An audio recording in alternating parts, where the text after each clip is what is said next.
Hey, what's up guys? My name's Thomas. I'm the author of the project file. And first off, I want to say thank you very much for purchasing Neon Sign Kit. In these series of videos, we're going to go over exactly how to edit the project. Everything from installing the fonts at the very beginning and opening up the project file, all the way through the steps that I have set up for you, and then some tips and tricks for animating and getting the best results possible with this kit. So let's dig right into this. And the first thing I want to go over with you is the download that I have. You want to download from VideoHive the project file, and then I'll close out of this. And so it's like a fresh version. We'll not save that. Now I want you to go, I have it on my desktop right now, so we'll double click onto there. And then we can see within our download that we have an assets folder, we have instructions, and we have two After Effects project files. Within the assets folder, we have this camera examples, and these are, when we get to step 5, choosing your camera, these are a quick way to select which one you like and which one you think will work for your neon sign. The next folder we have is the images folder, and these have everything from placeholder images to textures to actually the sports logo, which I created just for this video because in version 1 of the project I had a sports logo. And some people were mad because I didn't include it in the project file, but I couldn't because I didn't create it myself. And this one I did create myself. And I ask that you can use it for playing around with, but please don't use it for anything real. It's not for commercial use. And then we have our instructions file. Now, if we go to our instructions file and double click into there, you can see that we have on the top, thank you for purchasing Neon Sign Kit. So again, thank you. And then we have, please watch this video below, which you are doing right now. So congratulations. The next we have fonts, and we have two sections. We have free fonts and recommended paid fonts. Let's go over the free ones first. These two I would definitely recommend downloading. This one, especially Nicanely, is the main font for the different modules that you'll be working with. And the same with this Big John Slim Joe. It's actually the Slim Joe one that we're going to be working with. And then I would recommend downloading all these other ones as well. And how you're going to do that is just take your mouse and drag over the URL, copy it, go to your browser, and then paste that in the window. And then once you get to that, you can just go into the different spots and download away.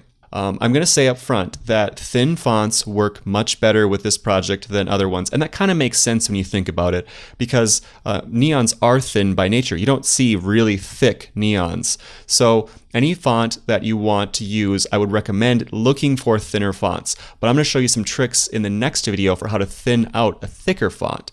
Moving on, we have these recommended paid fonts, and there are two of them that I recommended. The first one is one that I actually used in version 1 that a lot of people asked me about, and so I included that, and it's only like $6 or $7. It kind of varies, I think, based on the sales that they have going on. And then the second font that I have available is this Savine ST one, and I love this one. I've used it for a bunch of freelance projects, and it's very similar to one that I used in the version 1 project that was removed. Now, I just want to mention with this that these two paid ones are affiliate links, and that means that I get a very small % of the sale from them, but that's not why I'm recommending them. I'm recommending them because they're really awesome fonts to use with this product. But if you don't want to buy them, that's completely fine. There are plenty of free fonts you can use. And then below that, we just have instructions that we're going to be going over through the rest of this video. But the important thing is the fonts. Alright, so now it's time to dig into the After Effects project file. So I'll double click back into the download from VideoHive, and you can see that we have these two AEP files, After Effects project files. And the first one is the demo file. And that is the exact sequence if you want to check out anything I did for the demo. And some of the modules that were in the demo I have set up for you in the main project file, so you might not even have to open up the demo. Probably just if you wanted to see how I did something. So feel free to check that out. But what you're going to want to do is double click onto this AEP file, and it's going to have this prompt saying that this has to be converted. And so we just want to say okay and let it do its thing. And you shouldn't be missing any assets, but if you are, it's most likely because the download became corrupt from VideoHive. So I'd recommend in that instance to just re-download the project file by logging into VideoHive. On the top right, select your username, and from the drop down, select downloads, and there you can re-download the project file. And then the last thing before we dig in, I want to make sure that all of our windows look the exact same. So I want you to go on the top right to standard and then click reset to saved layout. And that is going to make that effects panel that I just had up disappear. Now, I think for tutorial purposes, and actually just in general, I usually have the effects panel docked right here. So how we're going to do that is we're going to go to Window and then Effect Controls. And by default, that docks it with the project panel, and we don't want that. So what we're going to do is we're going to take the effects panel, click, drag, and drop so that this purple comes up right beside there. and then we have it docked right beside. So your screen looks exactly like mine. So now that we have our windows looking the same, let's go over the different steps. We have 5 steps for this project to get your neons looking how you want them. And we're going to go through them in detail individually, but let me just go over them really quickly now. We have step 1, insert your text or logo. And then step 2, we have our details. So we're going to be adding all the different caps if you want, the ties that are on the neon. Those are 2 new features, by the way, of version 2. And then our regular little detail behind the neons. And then we have our wires that we're going to be adding in, and our module construct. So we're going to take all the different elements and construct them together, select our background, and finally we're going to take our camera, select the camera, and bring that into the module. Now I know this sounds like a lot, but we're going to break it down, and it's a really simple step-by-step process to get really awesome results. Now, in addition to the steps 1 through 5, we have this bottom folder, templates. And if we twirl that down, you can see that we again have steps 1 through 4. So the way I have this project set up is I have 10 unique instances within these main ones of the project. So let's say, for example, you have to make 10 unique scenes with neon signs in them. Well, then you would use the regular step 1 through 4 workflow that you find in the main project panel. But let's say that you just want to make one quick neon and you really liked the brick scene within the demo. So what you would do in that instance is you would go to the templates, twirl that down, and then twirl down step 1, text or logo, and then go to brick text. And if we twirl that down, you can see that it will double click into there, that's the exact brick text that you saw in the demo. And I'll twirl that up, and then we'd go to the details in the next step, and then we would go to the brick details, and there we would customize the details from in there, and then we'd go to the wires and customize those, and then we go to the construct, go to brick, and there you can see that that's the exact scene, including the camera move in the background that I used in the demo. Now I know from a lot of customer support that people are kind of split down the middle, where half the people like this completely customizable modules from scratch, that they're all the exact same thing, and half the people didn't really care about that. They just really liked one particular module within the demo and they wanted to use that. So for those people, you would use the template route. And then just to be crystal clear on this, how you would use it then is, let's say that you're on your 5th scene, and what you'd do is you'd go to module 5, then text, and you'd use all the module 5s from there on. So step 2, details, you would use all the module 5 details. And then wires, same thing, you go to module 5 wires, and then you would go into step 4 module construct and go into module 5, and there all of your different text, details, wires would be set up for you within there. Now, before we're moving on to step 1, text or logo, I just want to go over some workflow enhancements for you that might help you work faster. So the first thing I want you to do is change your resolution. Instead of full, set that to half. And you can leave it on full. I actually did for almost all of the creation of this project, leave it on full. But if you're wanting to work faster, definitely adjust the resolution playback from full to half. The other thing that I have set up for you is if you go into with any of the modules, when we are animating them, I have ways that you can disable features.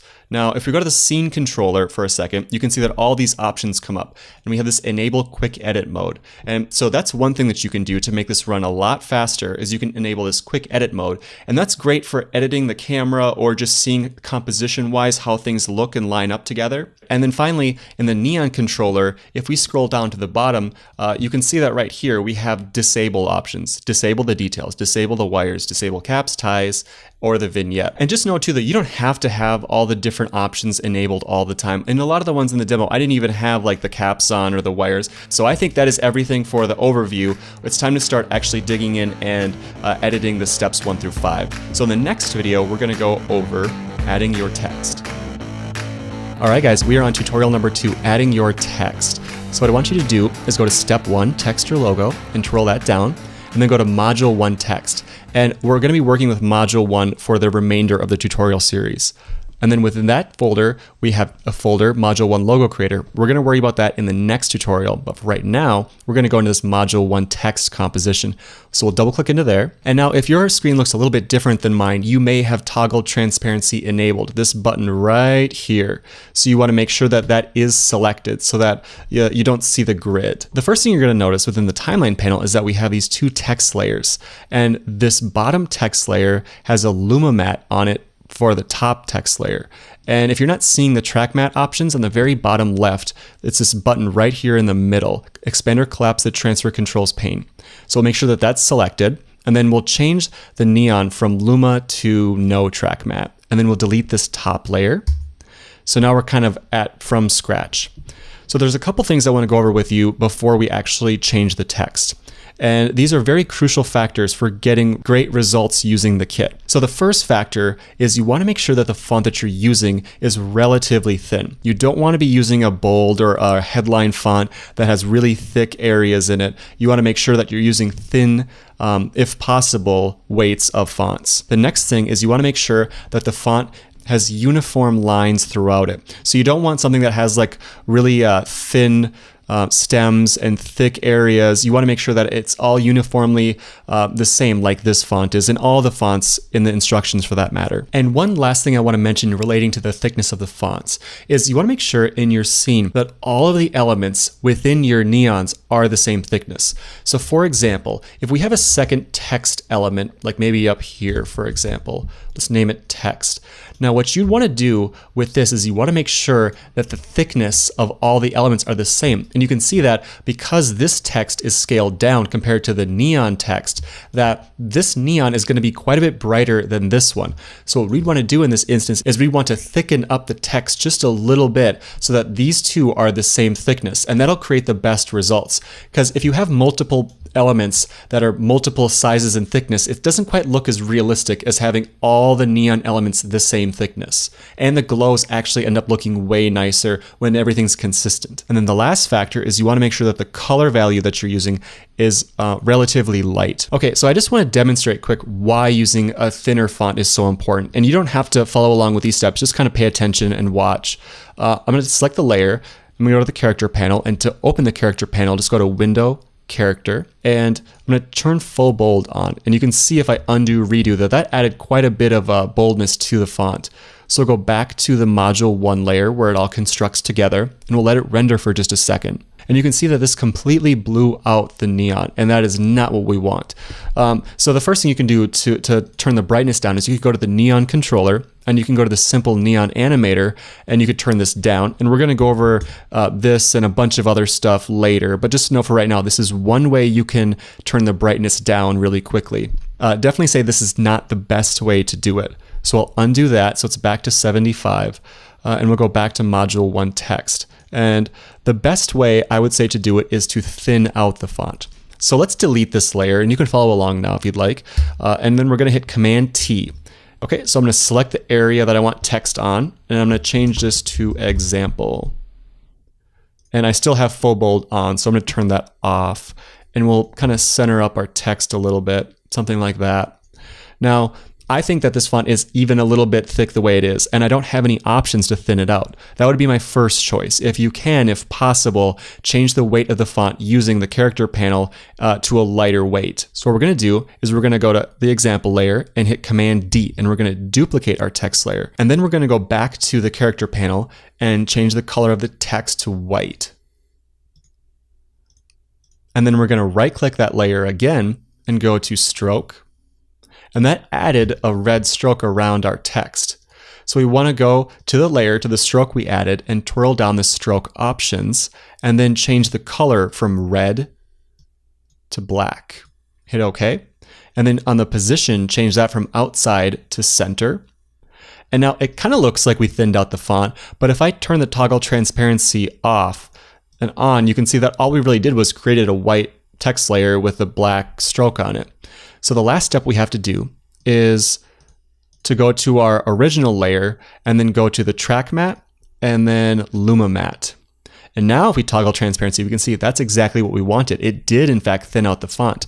And the cool thing about this trick, if you hit UU on the layer that's being matted and we twirl down stroke, you can adjust the size of the stroke to thin it out even more. So if I undo and redo that, now if we go back into module 1, you can see that we're getting the exact results that we want. We've changed the font, and I think it's looking really nice. So then we'll go back to module 1 text, and the last thing we would have to edit within this is the color. So I'm going to go back to the original text layer, and then I'm going to go to the character panel and change the color of this layer. Maybe we want something like blue. So what I want to make sure that you do is to try and have the color somewhere within this value. You don't want it to be too dark or too light. just somewhere right around here is perfect. So what I would recommend doing is, let's say you wanted it blue, to not touch this area. Instead, just drag this hue up to something like right there, hit OK.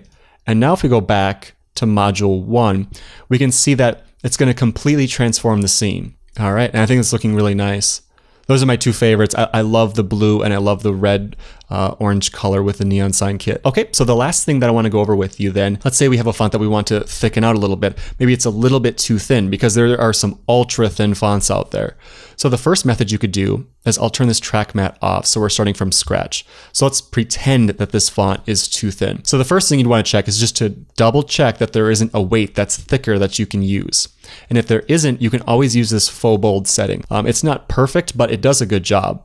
The other method that you can do though, is you can just add a stroke to it that's the same color as your text. So for example, we'll right click, layer styles, stroke, and then we'll twirl down the stroke options, and then we'll take the color picker and we'll select our color either here or in the character panel if it's the same color as what we had for the text. And then now we can see that that looks like we've thickened it out, and we can adjust the size to something thicker and add weight to our font that way. All right, that is everything for adding your text. In the next video, we're gonna go over adding a logo.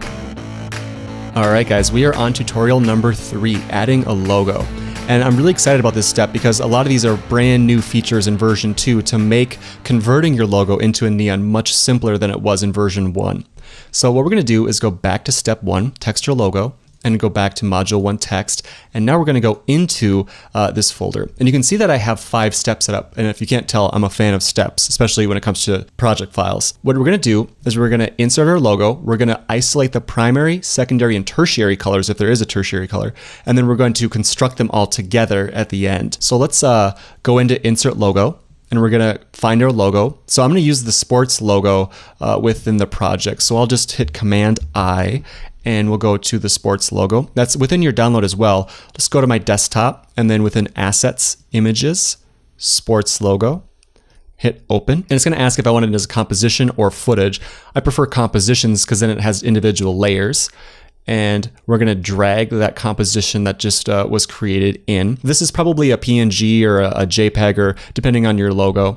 But what we're gonna do now is, since we're using an Illustrator file, that means it's a vector file. So if you're using like a .ai or .eps file, that means it's a vector, and we wanna make sure that the continuously rasterize button is enabled. So I'm gonna click that right here, and then I'm gonna scale it up. And you want it something relatively large.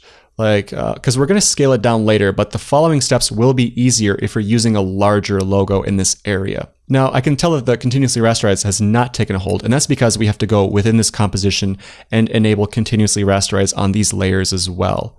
So now I'm going to go back into here. Now everything's crisp. So now we are ready to go into step 2, primary color. So I'll double click into there, and you can see right away that we have these crosshairs and our logo has strokes around it. And what I'm doing in these is I have this circle, and this circle is collecting the data, the color values underneath it. And it's creating a stroke on the color values that are underneath there. So it's really convenient. You can just take your mouse and click and drag and bring this around, and it will create strokes based on the color value that's underneath it. So what I want you to do first then is select your primary color. So in this case, it's blue. And then go to the controller layer, and we have some options within the effect controls panel.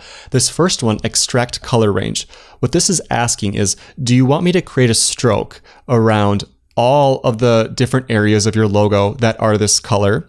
Or do you want it to just be around the areas that are connected to the color that's within the crosshairs? So if I disable this, you can see that these values like around the eye and the cheek, those all lose their stroke. So that's really convenient if you have a logo that has a bunch of different areas with colors. And we'll turn that back on.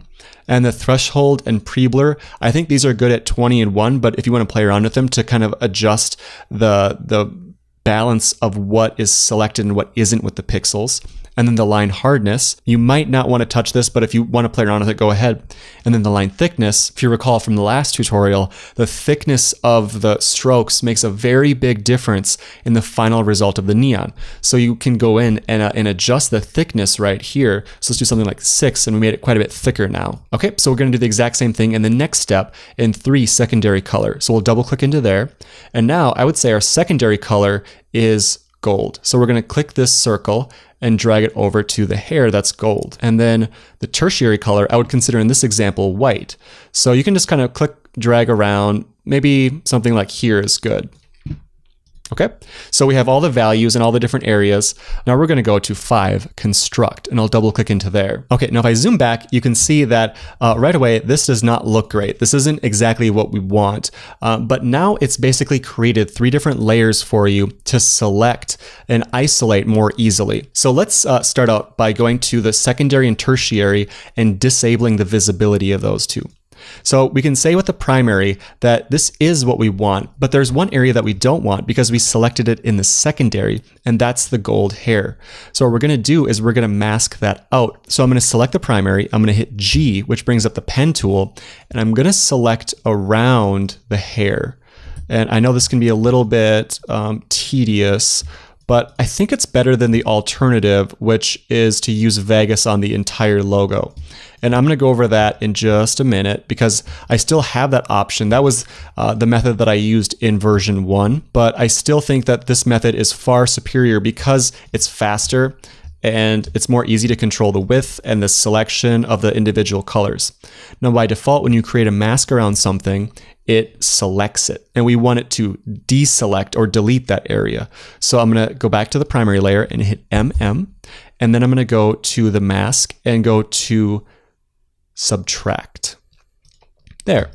And now that's kind of taken out that hair area. So now when we go to secondary color and we enable that, now they're completely separated out. So that's looking really nice. And then finally we can go to the tertiary, and now we can see that there's a lot of overlap that's happening here again. So I'm going to just select the tertiary and disable the top 2.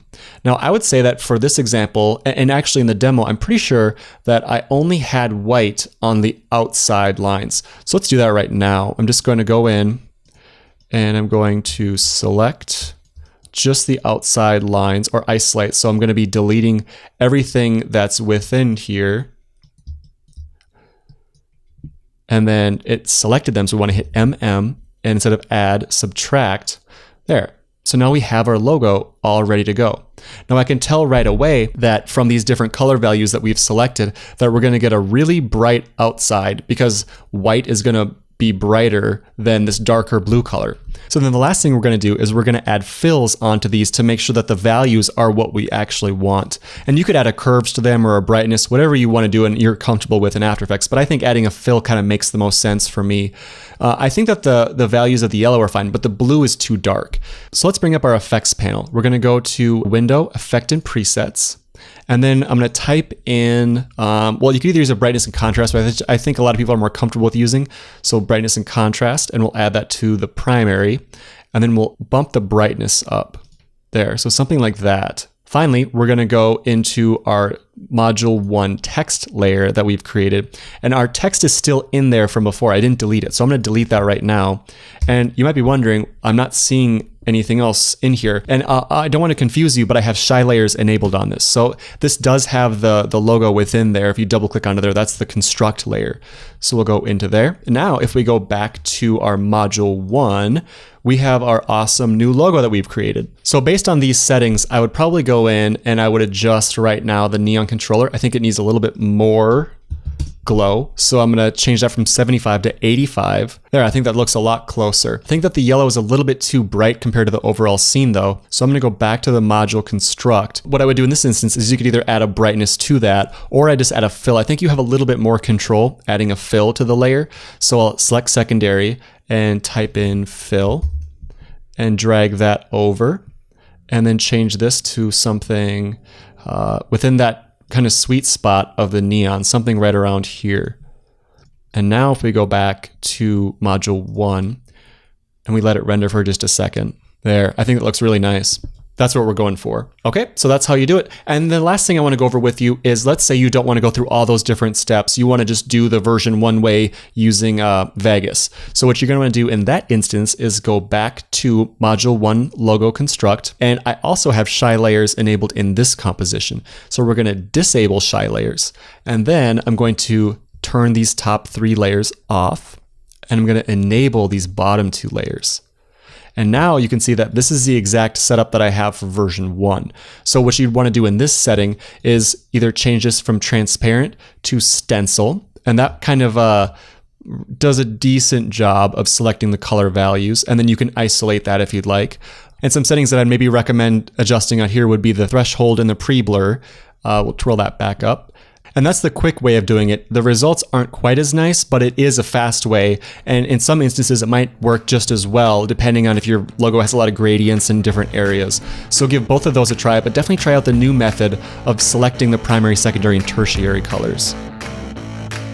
We are now ready to start adding our details.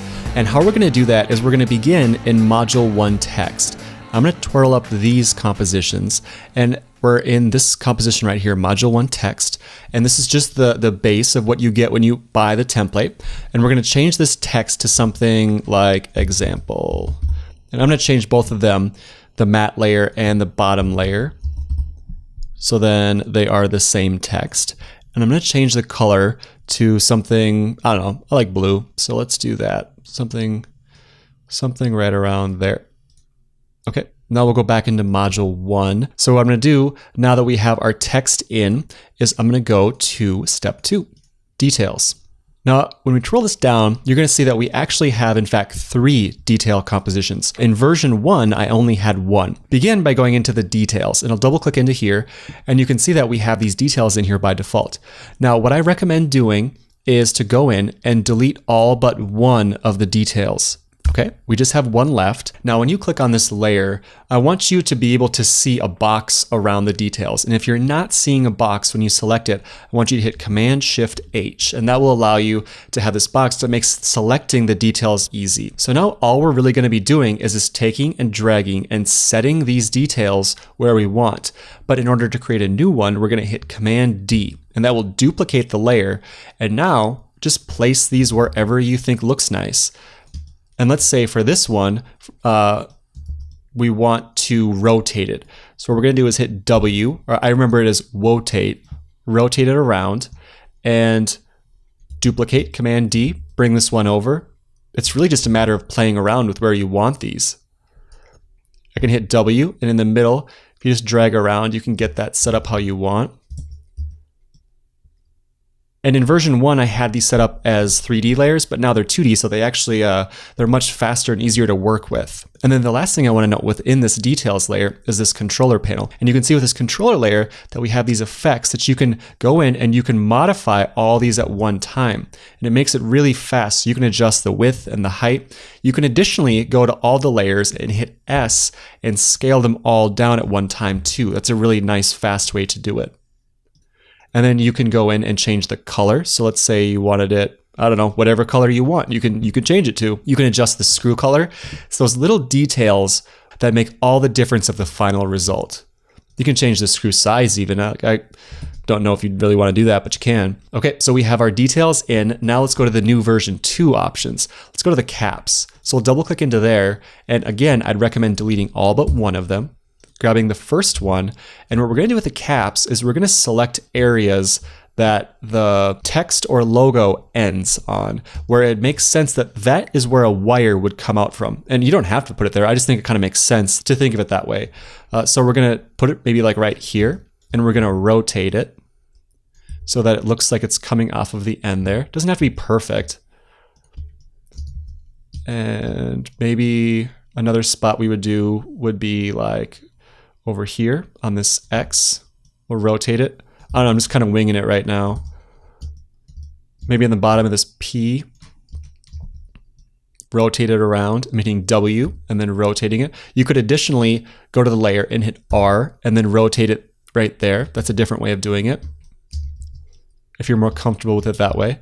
And we'll put 2 more. We'll put 1 here, and we'll put 1 here. Now, as you can see, these are not perfectly aligned. But one more option, again, on the controller layer, is you can adjust the cap width and the cap height really quickly, and the roundness. So if you want it more squared up or round, a good rule of thumb I think would probably be to have the caps just slightly larger or the same size as the neon if it's capping around. But it depends. If you're using the bulb feature, then you might want it smaller. Just whatever you think looks nice, and you can quickly go in and edit it. And then finally the ties. And this is getting really detailed. And of all the stuff in all of this project, this is the one that if you don't feel like messing with it, I would understand. But I think all these features added together creates a really nice result. So we're going to go over, and you can probably barely even see this, but there's a little tiny crosshatch that's happening right there. And it makes it look like this tie is on here. And I did a freelance project for League of Legends where I made some neons for them. And they wanted this feature on there. And I'm like, that's a good idea. I will add that when I update the kit. So now you can add ties into it. So I'm just going to go in really quick. I'm actually probably going to fast forward this so you don't have to keep listening to me babble. There. Okay, all the ties are on. Now, again, the unique features you can do with it, you can adjust the tie width, or the actual stroke of the tie. You can adjust how tall and how wide they spread out. All right, so I think that looks really good right now. Let's go back to our module 1. And let's look at our results. There, I think it looks awesome. Looks very realistic. These ties, I just love the ties. Like, I know they're kind of tedious, but they add so much to the final result. All right, you guys, we are now ready to start adding our wires. All right, you guys, we are on tutorial number 5, creating the wires.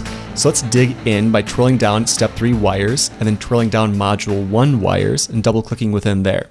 You can work off of this wires layer that I have set up for you, but I'm just going to start from scratch. I find it easier. And if you're familiar with Photoshop and Illustrator and working with the pen tool, then this will be a breeze. But if you're not, that's okay. So what you're going to want to do is hit G, and that will bring up the pen tool. Now, hitting G actually cycles through a bunch of different tools. So we want to make sure we're on the pen tool. So we want to make sure that there's no plus or minus, like you don't want that, or that, or that, or that. You want this, the pen tool. Now, before you actually make a point though, I want you to go to the fill, not to the color, but where it says the words fill. And then I want you to go to this none option and hit OK. And then the stroke, I want you, if it's not enabled, to enable it by clicking this solid color right there, and then select the color and select a value right around here. You don't want it all the way dark, but you don't want it very light at all. Like something like right there will be fine, 161616. And then the width, it's kind of arbitrary, but I'd say maybe start with like 5 or 6. Okay, so we're ready to start making our wires. So we're gonna make our first point by clicking where we want our first wire to be at. Next, we're gonna click, drag, hold, and we'll have a wire coming out from over there. And then we're going to say, I want the wire to end here. So we'll click, drag these handles, something like that. If you want to make a new wire, you're gonna deselect. So select anywhere down here. And now let's begin by making a wire. Let's just pretend that we want one from here to down here. We didn't add a cap here, but that's okay. So make a point here. Maybe I'll make a point down here, click and drag over, another point here. They don't have to be perfect. And I feel like the more perfect you try to make them, the more fake it actually ends up looking. So you want it to be kind of organic, like maybe something like that. I don't know, maybe adding something from here over to here. Again, I'm just kind of winging it.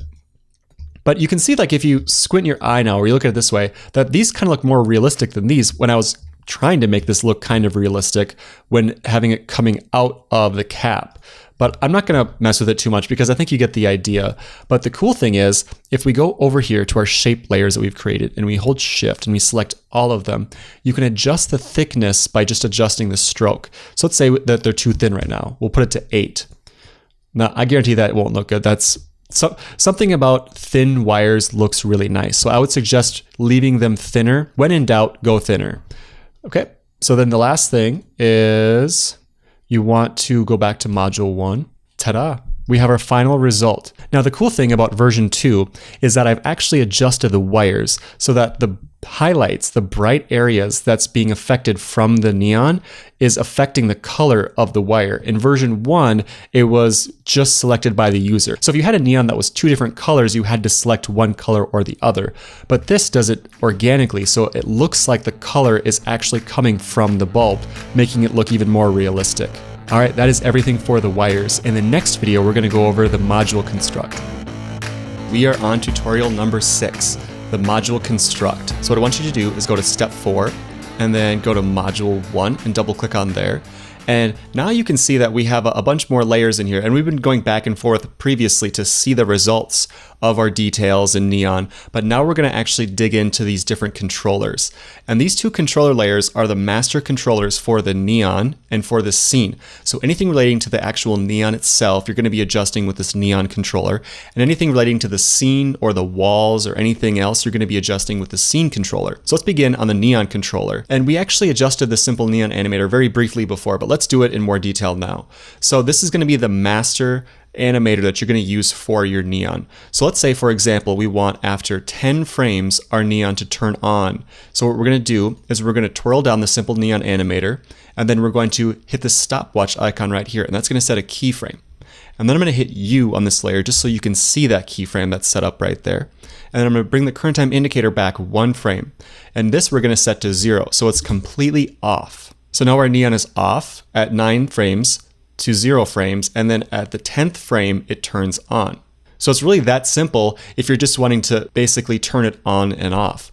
Now one tip I will give with this is that you don't necessarily have to have it at 0. Like you can put it at 15%, so there's just a little bit of color poking through. And in certain scenarios that actually looks really nice to be able to still kind of see the color instead of pure black at 0. So moving on, we have these animators, and we're going to go over these in the last tutorial, Animating Neons. So we'll just skip over them for right now. And then we have these bulb options. Now these are the master bulb options for getting your glow to look how you want it to look. And I tried to name everything within the neon and scene controller, so it's kind of self-explanatory. So I'll just briefly go over them. This bulb intensity is how much white is within the logo, and that enables you to kind of brighten up something a little bit. The bulb texture, there's a little bit of grain that's happening in there. So if we turn the simple neon animator down to like 65, for example, the texture becomes a lot more visible. And then maybe we'll bump up the texture just to make it more apparent to like 75. So now we can start to see the little texture specks coming in there. And it's not completely necessary, but I feel like it adds a little bit to the realism of the neon to just barely be able to see texture on it. So that's why I have that set to 50. The next is the bulb hue. So you can adjust it if you wanted to turn the hue down or up. Then I have the glow fine tune. This is one that's new in version 2. I wanted one more slider to be able to really fine tune the results of how much actual radiance came from the bulb itself. And also this bulb brightness is a new feature in version 2 as well. This allows you to have just a little bit more random brighter spots within the logo, and it's really subtle, but if you want to adjust that, you certainly can. So we'll go down the line, and just to note too that I have these dividers, and these dividers note that it's a different section. So we have the animator section, the bulb section, and now we're in the tube section. All right, so moving on to the next section, we have these tubes. If you enable the tubes, it adds this kind of like glass tube effect around the actual neons. All these different features are kind of self-explanatory. The highlight brightness, the refraction opacity, the tube random seed. So if you're not quite liking the results of how the reflections are looking, you can change this to a different number, and it'll completely transform where the different highlights are in the scene. And side note, all the reflections are linked to the camera controller. So when you move the camera, it actually adjusts the reflections and the highlights to make it look even more realistic. So we'll continue on. I'll disable that neon tube and we'll go to the wire. So you can adjust all, I know I technically said that this is just the neon, but I figured that the details in wire are part of the neon. So you can adjust where the light source is coming from with the neon wires. You can adjust the color of the wires, the texture, bevel, all kind of self-explanatory. And then we went over these different ones before where you can disable the details, wires, caps, ties, or there's kind of a subtle vignette that's happening around the scene. So you can turn that down if you'd like, or disable it or turn down the opacity right here. And then finally, we have this enable custom glow settings. And I have a glow setting on by default. But if you aren't quite liking it, if you want to customize it even further, feel free to. I tried to set this up so that it works great for advanced After Effects users and beginners. Okay, so let's go on from the Neon controller to the scene controller. Now on the very top here, we went over this one briefly also, the Enable Quick Edit mode. And this allows you to quickly turn off all the different features in the product, all the shadows, the wires. So it's just the background, the camera, and the neon. And this allows you to really quickly animate the camera or do a bunch of things visually, maybe if you want to see how maybe the layout looks. So you might want to enable that. And then we have this Enable Real Shadows feature. Now, by default, I have in this version, one of the things that I adjusted from version 1 to version 2 is the shadows, because they're pretty render intense. And I created these fake shadows from all the different scene elements in the project. But if you do want to enable real shadows, you can. And if you're having stuff animate within the scene, you may have to enable real shadows to get it to look realistic. So you can enable that if you like. And then I have these faux shadow options. So that's what you're seeing right now. And you can adjust the opacity of the shadows or the blur of the shadows. And then we have the wall settings. So this is really cool. If you twirl down this enable brick wall and the wood wall, by default, it's on the wood wall. So if we turn that off and turn on the brick wall, and I zoom back, we've just completely transformed our scene into a brick wall scene. Now below that we have the gradient wall, so I'll enable that and disable the brick wall. And then you can see that we can just adjust with the gradient settings below here. We can adjust that to whatever colors we want within there. So I'll re-enable the wood, turn that off, and twirl these up to keep things kind of clean. Now these next two settings are very important because what they allow you to do is adjust the illumination that the bulbs have onto the background in this scene. So let's say, for example, you're not quite liking how the neons, they're making the background too bright. You can go in and adjust it right here. You can turn this down from like 50 to 20, for example, and that will significantly adjust the look of the scene. So I'll undo that. And you can even adjust the illumination radius, so how far the neon projects onto the background. And then we have these two left wall and right wall. If you enable these two, we'll now have a left and a right wall show up. So that's really cool. And they have the illumination set on them as well. So you can adjust those. And you can disable the front wall if you'd want to. So we'll go down and you can actually adjust the position of those walls. So you can move it over if you like. So you can see that the wall, if I undo, redo, so that way we can adjust the X position of the wall and kind of customize that to how you want it. And then you can also adjust the Y position, so you can move it up or down in the scene.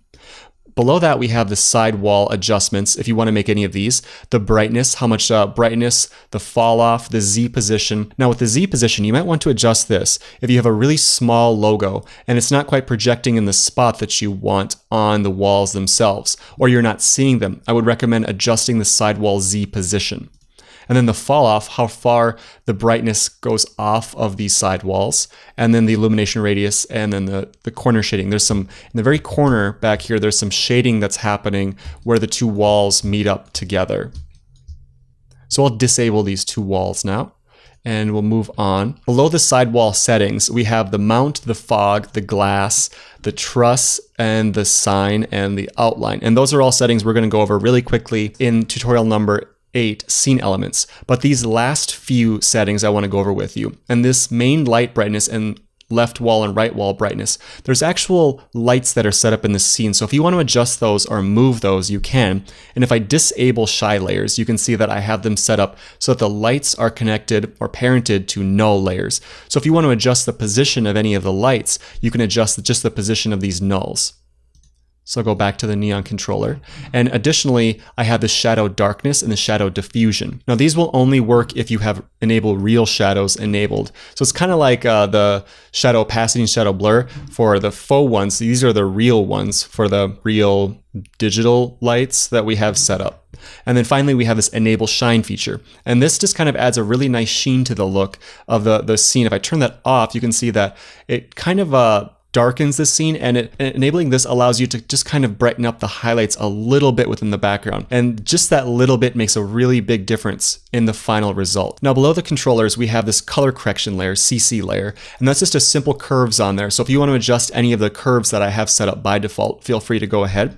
Then we have this camera layer, and the camera is green, and we're going to go over the camera in the next tutorial, the camera selection. So we'll skip over that. Now below that, we have some scene elements, and I also have some ones that are shied out that I really don't think you'll have to adjust. So just don't worry about those ones. So those are all the main features, but there's a couple more things I want to go over with you in this tutorial, and that is within the module construct. If we twirl that down, we're going to go into this module 1 custom elements and twirl that down.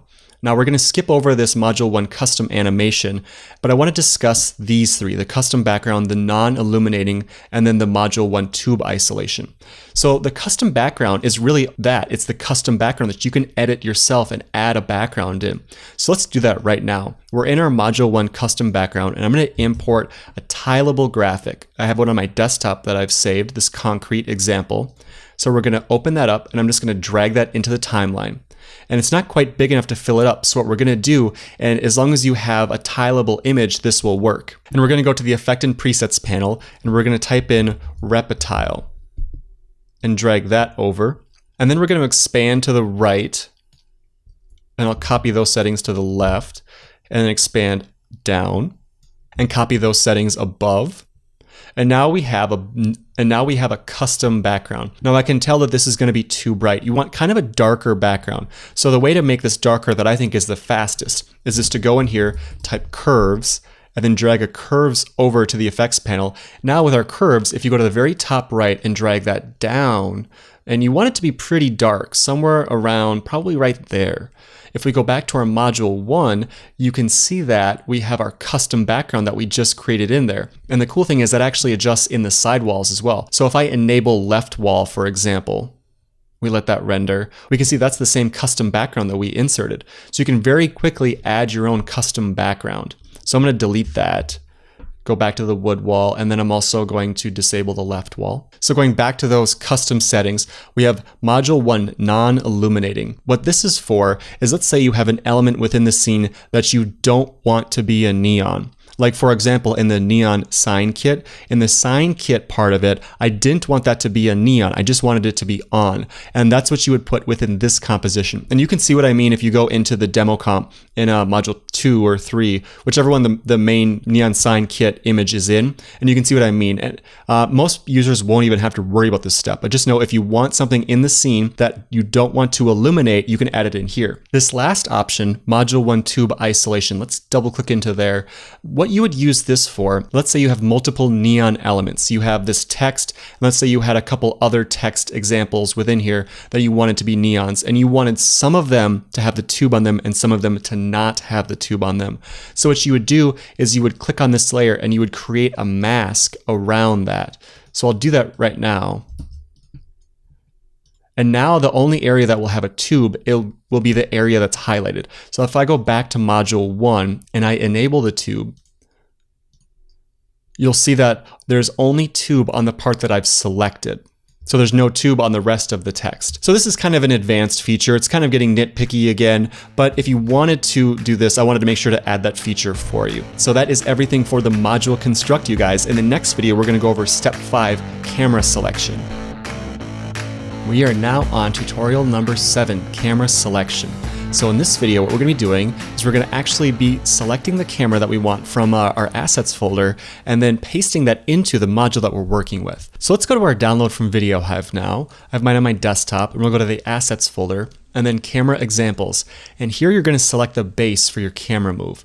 Now, you're still going to have to tweak these a little bit, but you shouldn't have to too much. I couldn't know exactly where your neon was going to be and how large it was going to be, so I kind of made it larger than it's probably going to be. So we're still going to have to go in and customize it just a little bit, but I'll show you how to do that. So what we're going to do is close out of here, and then we're going to go to step 5, camera selection. And let's say, for example, we like camera 5. It doesn't really matter. So double click on camera 5. And now you want to do these exact steps in the exact order that I'm doing them. You're going to select the camera controller and then hold Shift and select the camera. Then you're going to hit Command C to copy those. Go back to the module that you're working with and select the old camera controller layer. So when that layer is highlighted, we're going to hit Command V and paste that in. And then we're going to delete the old camera and the old controller and Finally, we're going to rename, hit enter when the camera's selected, the camera 2 that was just pasted in, rename that to camera. It can't be named anything else other than camera because there are expressions in the project that are linked to this camera layer. And if you change the name of it, you're going to get an error, and we don't want errors. So just make sure that you do that in the exact order that I did. Now, by default, with these cameras, I have a bunch of options set up for you. And with these different pre-set up cameras, different features are animated. By default, some have camera depth of field enabled. Now, if you are in a hurry or you're not comfortable with After Effects, I would highly recommend disabling the depth of field because, for one, it's very render intense. It will make all your renders take probably twice as long to render out. And two, it can be very finicky to work with. Like, you have to make sure that you have the depth of field in just the right spots. So by default, I have them on, but I want you, if you're not comfortable, to turn them off. Okay? So the next thing is we have this camera focus distance and the aperture. So the aperture amount is how much blur essentially is happening in the areas that aren't in focus. And then below that, I'll twirl all these up to make it a little bit easier to see. We have this frequency and all these features right here. So these features that I have highlighted are relating to the camera randomness motion. So if you change the frequency by default on this one, it's set to 0.5. Now by default, all the main cameras are set to 0 on the frequency, so they will not wiggle at all. But a lot of these default ones, they have a subtle sway, a motion to them that makes it look more realistic in the scene. So this is the frequency, or how often per second you want it to wiggle. I wouldn't recommend having this much higher than a value of 1. I think 0.5 is a nice subtle value. The next thing is all these different features are the amount of randomness that happens within the wiggle. So the direction the camera wiggles, the Z position, all these different features that will randomly wiggle to make the scene look more realistic. And what it kind of does is it makes the scene look like there's a cameraman holding a camera. And unless you have a camera on a tripod, it will not be perfectly still. So we add a little bit of organic movement to the scene this way. And then the chaos, I would not recommend touching, only for advanced users. That's the chaos portion of the wiggle if you want to adjust that. So we'll twirl all those up. Now let's say, for example, with this, our neon is a little bit further back than we want. And again, I couldn't know exactly how large your neon was going to be to make sure that it was perfect. So I went back a little bit further in Z space, and I want you to be able to adjust this and feel confident in knowing how to adjust the camera setup and camera controllers that I've created. So what you're going to want to do is put the camera in, and now I would recommend enabling the quick edit mode because this is the perfect time to do it. If you want to disable the depth of field on the camera controller, I would also recommend doing that as well. So now it's going to go really fast. Like, you can just scrub your current time indicator around and everything's going to go very quickly.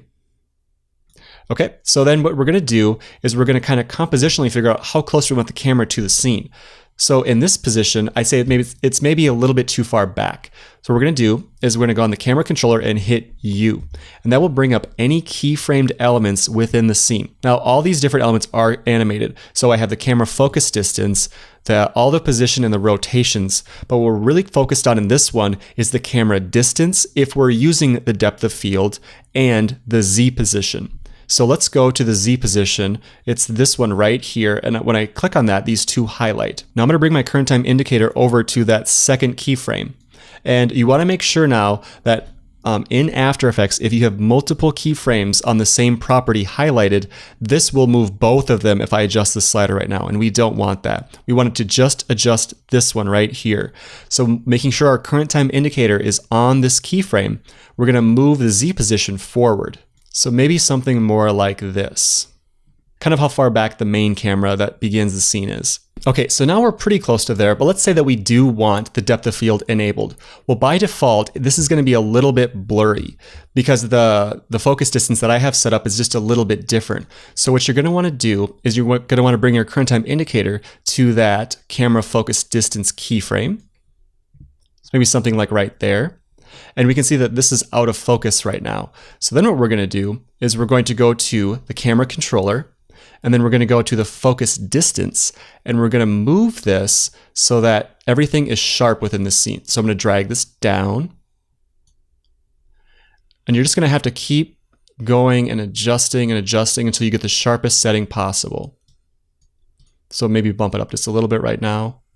There, I think that's really close. So now if we disable quick edit mode, we have our camera animated, and we have everything looking exactly how we want. Now the focus distance is so sharp in this example, so you might want to turn that down, the camera aperture, to maybe something like 300, because even the background is starting to get a little bit blurred out, and we don't want that.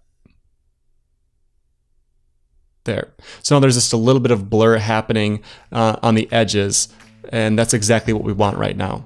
All right, so that is how you edit the camera and insert the cameras from the different examples in. So in the next tutorial, we're gonna go over the scene elements.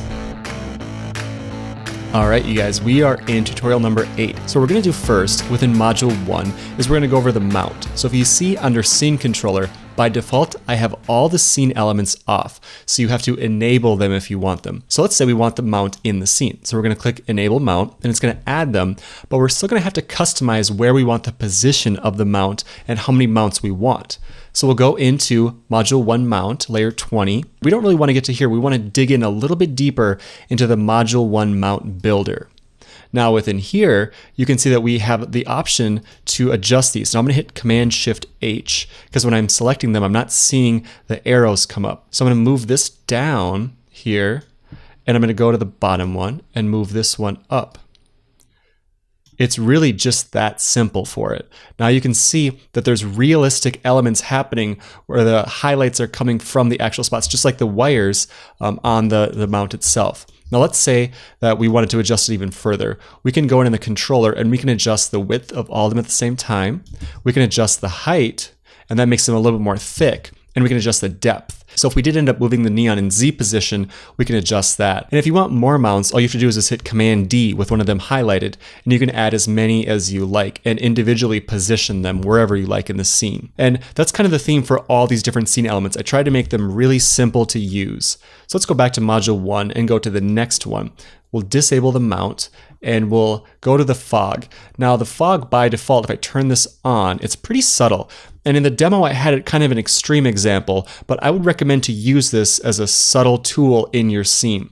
So you can go in, and the really cool thing about this is it's volumetric. So if you move the camera around, it will realistically light the fog that's in the scene. And additionally, if you have certain areas that are colored and certain that are a different color, they'll all show up in the fog. So it's a really cool feature, and I added a ton of options for you to be able to play around with. So you can adjust the fog position. This is for the X and the Y position. You can adjust the Z position. You can adjust the height, the width, the depth, the illumination that the fog gets from the neon itself, the seed, so you can make it look different. You can even adjust the sharpness of the fog itself to make it look a little bit more crisp in the scene, or more fog-like and less visible, but just transparent. You can even adjust the fog sharpness and make it look a little bit more like smoke if you want. And then finally, you can adjust the main color of the fog. You can adjust the brightness and the contrast of the fog. So these are a ton of things to play around with, and I had a lot of fun making it, so I hope you enjoy using it in your scenes. So we'll turn that off, and then we'll go down to the glass. Now, if you want to enable the glass, so I'll enable both of them. So now the next step, once we enable the glass, is we have to shape it to fit around our neon. And the glass size X is actually pretty good. I think the glass size Y, though, can be a little bit shorter. So maybe something like 18. See how that looks. That's too small. We'll go to 37. That's pretty close. But I would say that the position needs to be bumped up just a little bit higher. There, something like that looks really nice. Maybe a little bit more. Doesn't matter. Not designing it for an actual project. So we'll just say that that looks good for right now. You can adjust the glass visibility. So if you turn this up to like 8, it kind of more so makes the glass dirtier, if that makes sense. You can adjust the tint. The way the tint is set up is that it's not actually being illuminated from the light. I mean, the brightness of it is, but the color isn't. So you're gonna have to select which color you want the corners to be in the glass. And then we have this glass reflection. Now by default it's set to 5, but let's say we set it to 25 so we can really see it in action.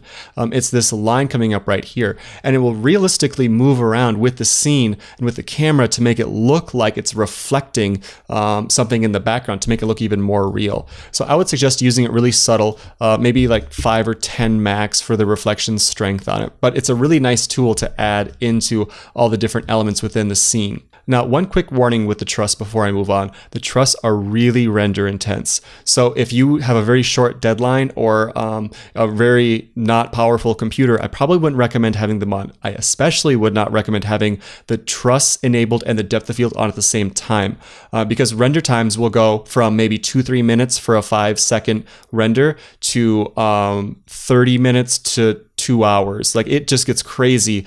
And so make sure that you are conscious that it's going to take longer to render this out if you enable the truss. Okay, so with that being said, let's go to the rooftop scene. And I have the depth of field enabled on here. I want to say that for this particular scene, it took 45 minutes to render 5 seconds. So it gives you a rough estimate of how long that took.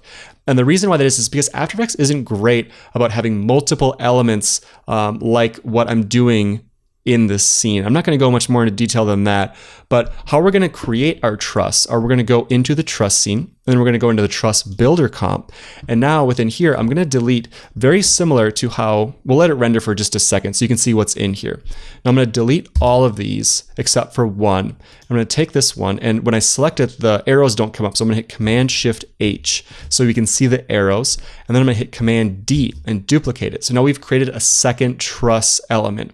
So we're going to move that up so it's kind of stacked on top of each other. So that is how you do the building blocks for the truss. Now I can select both of these, hit Command-D, and drag them over to something like that. And now maybe take all 4 of these and drag them over. So you can see that on that blue progress bar that these are a lot more difficult for After Effects to process.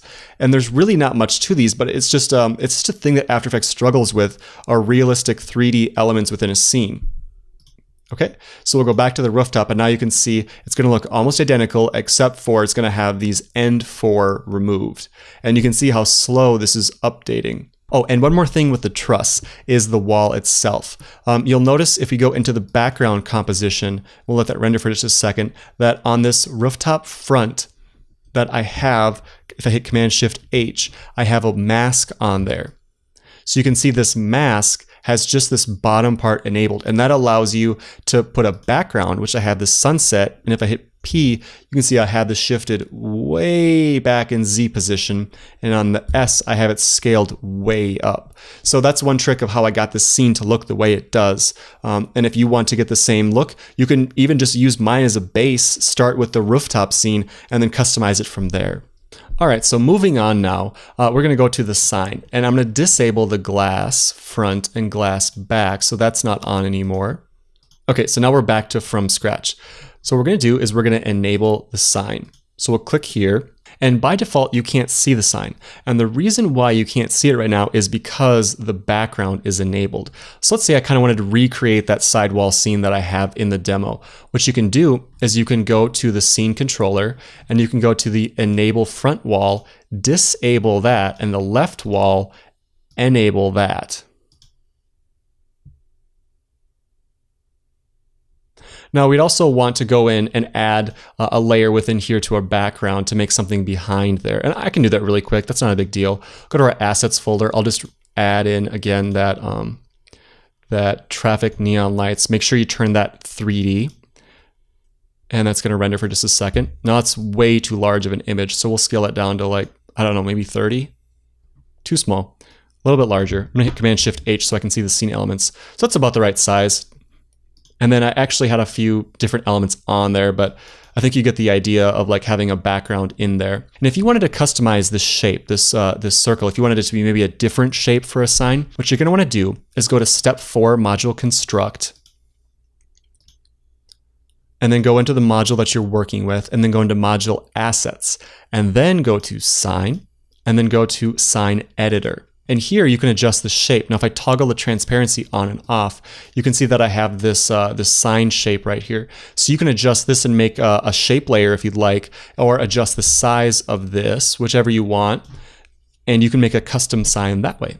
So I'll undo all those steps so we're back to the beginning, and then I'll go down to the last one, which is the outline. Now, if we enable the outline, what happens is it creates an outline. It creates kind of a backdrop for the neon. And sometimes it looks good with certain neons, sometimes it doesn't look good, but I added it just in case. And then I have this double line feature, so you can have like a line and then another line. So it kind of makes it look like a little bit more cartoonish. You can adjust the colors on there. I'll disable that. And this is pretty customizable too. You can adjust the size of the outline. You can adjust the color, the opacity of the outline. There actually is a reflection that you can add onto there to make it look even more realistic. You can adjust the anti-aliasing. So there's a bunch of different settings you can play with on there. All right, you guys, that is everything for the scene elements. In the next tutorial, we're gonna go over animating the neons. We are on the last tutorial, animating the neons, and this is a really simple new setup that I have for you, because in version 1, I noticed that a lot of people were having difficulty with animating multiple parts, so I tried to really streamline this and make it as easy as possible for you to animate. So let's say in this example, we have the text example that we want to come on first, and then we want this pink circle to come on a few frames after, and finally, we want the E to flicker. So we're going to do all that in this tutorial. So let's begin by going to Module Construct and twirling that down, and then go to Module 1, and then going to the Custom Elements. Now within here, we have this Module 1 Custom Animation. So that's what we're going to be working with. We'll double click into there, and you can see right away that we have these 3 colors, A, B, and C. Now, this allows you to isolate up to 3 unique areas and animate them in your scene. And how this works is we're going to enable A, the visibility, and now it turns the whole layer red. And whatever is left red will be the A in the animator. So let me show you what I mean by that. If I take and mask out on layer A, this top part, so now anything that's touching A is part of the A animator that I have set up for you. So go back to Module 1, and then we'll go to the Neon controller and Animator A. Now, if you bring the brightness down to 0, that will turn the brightness of anything that has that red over it to 0. So you can disable it or turn the brightness down that way. So let's go back to the custom animation, and I'm going to make another mask in there by selecting A and then hitting G to get the pen tool up, and then we're going to go around this again. And then finally, you want to hit MM to bring up all the mask options, and you want to add a blur, something like 30 or 20, something that's, it doesn't have to be super strong, but just something that there's not a hard edge on there. So now this bottom part is going to be removed. And you can see right here on the very bottom that there's still a little bit of illumination that's happening from where it was, which you could technically go in and mask out within the custom animation scene. But I wanted to opt for ease of use in this particular feature. So all you have to do is just go in, mask the area that you want, and then you can animate it just like the simple Neon animator to animate something in or flicker it. So let's continue on. I'm going to hit U on the Neon controller layer, and then I'm going to go to frame 15. And let's say that we want the pink circle to animate on at frame 15. So we're going to set a keyframe, hitting the keyframe icon right here, and then we're going to turn this on to 100. So it's at 100%. And then go back 1 keyframe. I'm going to hit U again on the layer so that you can see all the keyframed properties. And then I'm going to go to 0. So now our animation will go all off at frame 9, and then it's going to turn on at frame 10, and then it's going to have that turn on the circle at frame 15. So you can see this happening in real time. Okay, and then let's say at frame 20, we want the E to flicker on. So we're going to go back to our custom animation, and now we're going to go to our B, the green layer, and enable that. And then we're going to create a mask over that. So something right around there. And hit MM for the mask options and add just a little bit of a blur, like 30 on that. And then go back to our module 1. And then we're going to go to B. And now we're going to make it flicker. So we'll set a keyframe on frame 20. We'll go forward 1 frame. I'm going to hit U so you can see the keyframe properties again. And then I'm going to go to 0. So it's going to turn that neon, the E, completely off. Okay, and then go forward 1 more again. Go to 100. And now if we play this back, you can see our full animation where it flickers. Now the flicker is really subtle, and for flickering, I recommend, this is a really good frame sequence I've found. If you go to 100%, 0, 100%, 0, and then go to 50%, and then go forward 3 frames to 0. That's a really nice way of flickering something to turn it off. That's what I used in the demo for when it said available only on Video Hive. So let it do its thing for a second. And now you can see when we play this back that now the E flickers out. And you can use this technique on up to 3 elements within your scene. So you can have different things animate in at different times, or you can have different things flicker if you want. All right, guys, so I really hope that you enjoy the product. If you have any questions at all, you can feel free to message me on my author profile page on Video Hive or directly at support@thomascover.com. All right, you guys, thank you again. Have a great day.